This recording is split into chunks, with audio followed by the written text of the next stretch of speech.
If you guys are new on CSGO 2 and if you want to optimize your FPS or to lower your latency to the lowest as possible, here's the optimal setting. You guys can just follow me and follow these settings. These are the settings that I use for me to get the lowest latency and the highest FPS that I can get on Valorant. Last year I got Radiant on Valorant, and I think that this setting could help you guys as well on CSGO.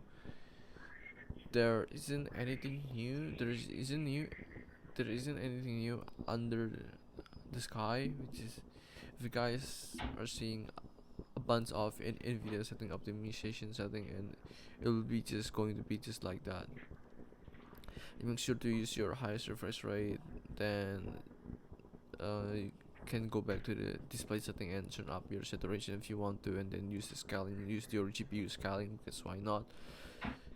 You have a strong GPU, why shouldn't you be, why are you not using it? And then back to here, which is not important, but yeah, this is how you're supposed to have your Nvidia settings to be.